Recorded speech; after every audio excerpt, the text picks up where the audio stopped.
An important measurement of protection for some outer garments is the ability to prevent air or wind to move through a fabric. The term windbreaker is often used to describe this attribute for jackets or coats for everyday use. In extreme outdoor cold and windy conditions, wind protection and breathability, which allows perspiration to evaporate and so help avoid hypothermia, are real safety concerns for people who must work or choose to be outdoors in such weather. Textiles can provide resistance to air penetration by means of fabric construction, fiber content, chemistries, or a combination of these elements. Some fabric constructions lend themselves to providing good resistance to air penetration.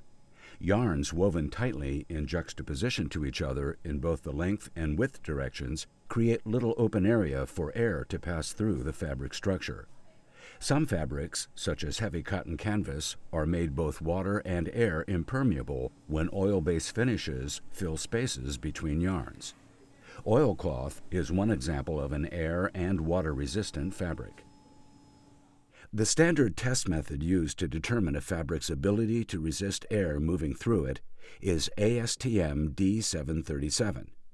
This test method has been in use since it was first published in 1943. Some of the method's longevity relates to its usefulness for testing many types of textile product materials, such as airbags, filters, parachutes, sails, tents, and vacuum cleaner filters, as well as apparel fabrics. This method is also approved for use by agencies of the Department of Defense for soldiers' protective clothing. The test method determines air permeability by measuring and adjusting the airflow rate that passes perpendicularly through a specific area of a fabric to achieve an air pressure differential between each surface of the fabric. To perform this test, it's extremely important that the fabric specimen be secured into the instrument test head so that air leakage is minimized. Neoprene clamping rings are necessary, especially for securing heavy or high loft fabrics.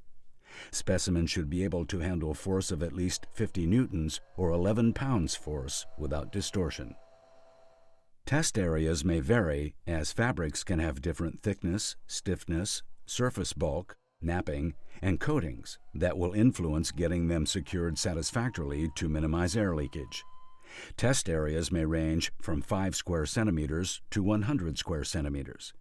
A performance specification will list the test area requirements. An air pressure apparatus is equipped with a pressure gauge or manometer that can measure the pressure drop across the underneath surface of the specimen. The test apparatus must be fitted with a flow meter or volumetric counter to measure air velocity through a test area. Most equipment manufacturers offer calibration plates with known air permeability at specific test pressure differentials to ensure accurate testing. Once a test specimen is secured in the test head of the instrument, the test is initiated at the air pressure differential specified in a contract order or material specification. The test results are recorded in centimeters cubed per second per square centimeter.